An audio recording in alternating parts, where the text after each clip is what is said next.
ESCOM ಇಲಾಖೆಯನ್ನು Tata power company limited ಸೇರಿದಂತೆ ಇತರೆ ಖಾಸಗಿ ಸಂಸ್ಥೆಗಳಿಗೆ ವಿದ್ಯುತ್ ವಿತರಣಾ ಪರವಾನಗಿ ನೀಡಕೂಡದು ಎಂಬ ಆಕ್ಷೇಪಣೆ ಮಾಡುವ ಕುರಿತು ಮಾನ್ಯರೇ, ಮೇಲ್ಕಾಣಿಸಿದ ವಿಷಯಕ್ಕೆ ಸಂಬಂಧಿಸಿದಂತೆ ಕರ್ನಾಟಕ ರಾಜ್ಯ ರೈತ ಸಂಘ ಹಾಗೂ ಹಸಿರು ಸೇನೆ ವತಿಯಿಂದ ರಾಜ್ಯದ ಸಮಸ್ತ ರೈತರ ಪರವಾಗಿ, ಗ್ರಾಹಕರ ಪರವಾಗಿ, ನೌಕರರ ಹಿತದೃಷ್ಟಿ ಹಾಗೂ ಸಾರ್ವಜನಿಕರ ಹಿತದೃಷ್ಟಿಯಿಂದ ಎಸ್ಕಾಂ ವಿದ್ಯುತ್ ಸಂಸ್ಥೆಯನ್ನು ಟಾಟಾ ಕಂಪನಿ ಲಿಮಿಟೆಡ್ಗೆ ಹಸ್ತಾಂತರ ಮಾಡಲು ಷಡ್ಯಂತರ ನಡೆದಿದೆ ಎಂದು ತಿಳಿದು ಬಂದಿದೆ.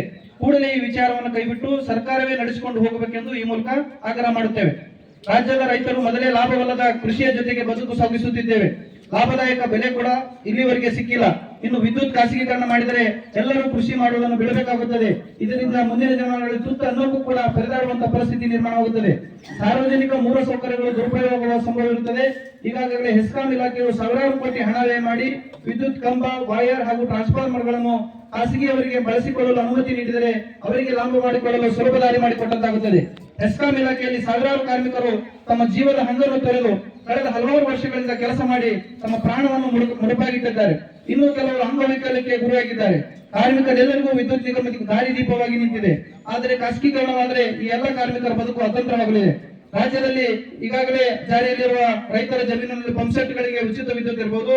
ಗೃಹ ಜ್ಯೋತಿ, ಭಾಗ್ಯ ಜ್ಯೋತಿ, ಕುಟೀರ ಜ್ಯೋತಿ, ರಾಜೀವ್ ಗಾಂಧಿ ಗ್ರಾಮೀಣ ವಸತಿ ಯೋಜನೆಯಲ್ಲಿ ಉಚಿತ ವಿದ್ಯುತ್, ದೀನದಯಾಳ ವಿದ್ಯುತ್ ಸೇರಿದಂತೆ ಬಡವರಿಗೆ ಯೋಜನೆಗೆ ಮುಂದುವರಿಸಿಕೊಳ್ಳಲು ಸಾಧ್ಯವಾಗದಿರಬಹುದು. ವಿದ್ಯುತ್ ನಿಗಮಗಳು ಖಾಸಗೀಕರಣವಾದರೆ ಸರ್ಕಾರ ನೇಮಕಾತಿ ಪ್ರಕ್ರಿಯೆ ಕೂಡ ನಿಂತು ಹೋಗಿ ಪ್ರತಿಭಾವಂತ ಉದ್ಯೋಗಗಳು ಕೂಡ ಸರ್ಕಾರಿ ಉದ್ಯೋಗ ಗಗನಕುಸುಮವಾಗಲಿದೆ. ಈ ಎಲ್ಲ ಪರವಾನಗಿ ಪ್ರಕ್ರಿಯೆಯನ್ನು ಕೂಡಲೇ ಕೈಬಿಡಬೇಕು. ಇಲ್ಲವಾದಲ್ಲಿ ಕರ್ನಾಟಕ ರಾಜ್ಯ ರೈತ ಸಂಘ ಹಸಿರು ಸೇನೆ ವತಿಯಿಂದ ರಾಜ್ಯದ 31 ಜಿಲ್ಲೆಗಳಲ್ಲಿ ಉಗ್ರವಾದ ಹೋರಾಟ ಮಾಡಲಾಗುವುದೆಂದು ಈ ಮೂಲಕ ತಮ್ಮಲ್ಲಿ ಆಗ್ರಹಿಸುತ್ತೇವೆ. ದಯವಿಟ್ಟು ಈ ವಿಷಯ ಅತ್ಯಂತ ಗಂಭೀರ ಇರುವುದರಿಂದ ತಾವು ಕೂಡ ಇವತ್ತೇ ಮೇಲ್ ಮಾಡಿದ್ರೆ ಬಹಳ ಅವಶ್ಯಕ ಅನುಕೂಲ ಆಗ್ತದೆ. ಯಾಕಂದ್ರೆ 23ನೇ ತಾರೀಕಿಗೆ ಒಂದು ಕೊನೆಯ ದಿನಾಂಕ ಇರುವುದರಿಂದ ನಾವು ಮೇಲ್ ಮಾಡ್ರಿ, ಬೈ ಪೋಸ್ಟ್ ಆದ್ರೂ ಕಳಿಸ್ರಿ. ಒಟ್ಟಾರೆಯಾಗಿ ಸಂಬಂಧಪಟ್ಟಂತ ರಾಜ್ಯ ಸರ್ಕಾರಕ್ಕೆ ವಿರೋಧವನ್ನ ವ್ಯಕ್ತಪಡಿಸಕ್ಕೆ ಅನುಕೂಲ ಆಗ್ತದ. ಅಂದ್ರೆ ಒಂದು ವಿಚಾರ ಗೊತ್ತಿರ್ಬೇಕು ತಮ್ಗೆಲ್ಲರಿಗೂ, ರಾಜ್ಯದಲ್ಲಿ ಕೇವಲ 15-16 ಜಿಲ್ಲೆಗಳಲ್ಲಿ ಮಾಡ್ತಾರೆ, ಬಿಜಾಪುರ ಜಿಲ್ಲಾ ಇಲ್ಲ. ಆದ್ರೂ ಕೂಡ ಮುಂದಿನ ದಿನಮಾನದಾಗ ನಮ್ಗ ಈ ಒಂದು ಖಾಸಗೀಕರಣ ಬರಬಹುದು ಅನ್ನೋ ಮುನ್ಸೂಚನೆಯಿಂದ ಈ ಭಾಗದ ಎಲ್ಲ ರೈತರು 500-600 ಜನ ಬಬಲೇಶ್ವರ ತಾಲೂಕಿನಲ್ಲಿ ಇವತ್ತಿನ ಸೇರಿಕೊಂಡು ಸಂಬಂಧಪಟ್ಟ ಅಧಿಕಾರಿಗಳ ಮೂಲಕ ರಾಜ್ಯ ಸರ್ಕಾರಕ್ಕೆ ನಾವು ಮನವಿಯನ್ನು ಸಲ್ಲಿಸ್ತಾ ಅತ್ಯಂತ ಖಂಡನೀಯವಾಗಿ ಉಗ್ರವಾಗಿ ಇದನ್ನು ವಿರೋಧಿಸ್ತಾ ಇದ್ದೀವಿ. ದಯವಿಟ್ಟು ಇದನ್ನ ಸಂಬಂಧಪಟ್ಟ ಅಧಿಕಾರಿಗಳಿಗೆ ತಲುಪಿಸಬೇಕಾಗಿ ತಮ್ಮಲ್ಲಿ ವಿನಂತಿಸ್ಕೊಳ್ತಾ ಇದ್ದೀವಿ.